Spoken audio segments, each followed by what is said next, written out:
But here to present the next award is attorney and organizer, who I'm going to be totally serious about. She's a heavy hitter. Is an attorney and organizer whose work in the LGBT movement covers more than 3 decades. Author and award winner, she's one of the most visible and celebrated activists in America.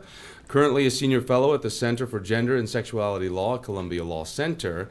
She led the Arcus Foundation for 5 years, and for 10 years played various instrumental roles within the National Gay and Lesbian Task Force, the oldest national LGBT civil rights organization.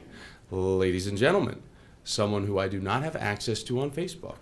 Please put your hands together as we welcome Urshiva Baid to the stage. You know, we're gathered at an extraordinary moment in the LGBT movement right now. So much is happening in so compressed an amount of time. But what it takes for that to happen is often less visible and less dramatic than the court victories or the demonstrations or the public expressions of winning or losing. As somebody who's been doing this for 30-something years, I have enormous admiration for all the different kinds of activities that get us here.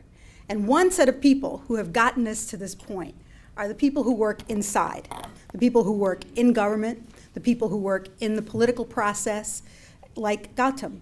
And over the past 3 years, he's been President Obama's liaison to the LGBT community. And, you know, again, I have seen several liaisons in that role. And it is a role that is new. And it's a role that gives meaning to the words of June Jordan, the great American poet, bisexual American poet, who said, "There is difference and there is power. And who has the power determines the meaning of the difference." And because of people like Gautam, people of color were welcomed into the White House. Because of Gautam's work, all parts of our communities were welcomed to the White House, especially grassroots organizers, people who had never walked through those doors before. It wasn't just the well-heeled and the well-spoken who got access. And I admire you for that, and I appreciate all that you did. I think the biggest achievement of President Obama's tenure has been to give us incredible leaders like Gautam Raghavan and place them in incredibly key positions.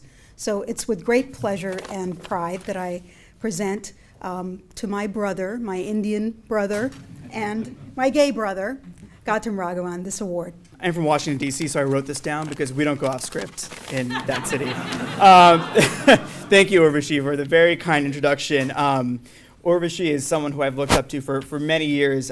You know, as a young gay Indian American immigrant in Washington, D.C., I looked around for role models in the movement, and I found her.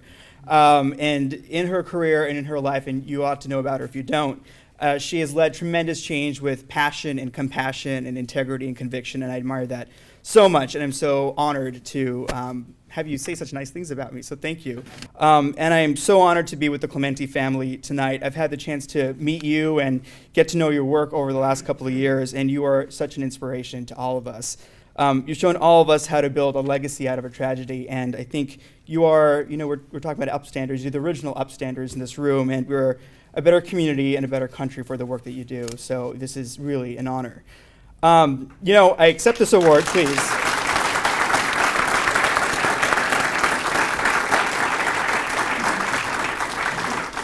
Urvashi mentioned this, but in accepting this award, I do it on behalf of a whole team, an entire administration, from the president on down to staffers who care deeply about advancing equality for the LGBT community.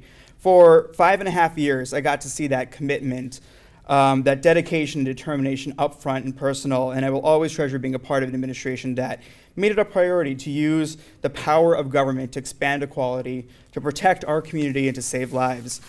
And in accepting this award, I make a promise, and I think we all do this together by being here, to continue the work, to ensure that lesbian, gay, bisexual, transgender, queer, questioning kids, and people everywhere are treated with dignity and respect and equality at home, in the classroom, in their places of worship, and in their neighborhoods. And there's so much work left to do. But the good news is that change can happen if we work together. We've seen it happen. And speaking of Godspell, I was actually just listening to the 2011 revival of it. It includes one of my favorite songs, which is Beautiful City. And in it, Jesus sings, we can build, I would sing this, but no, you don't want to hear that. Not going to happen. No, I want to be in the show, remember? In it, Jesus sings, we can build a beautiful city. Yes, we can. Yes, we can. We can build a beautiful city, not a city of angels, but we can build a city of man.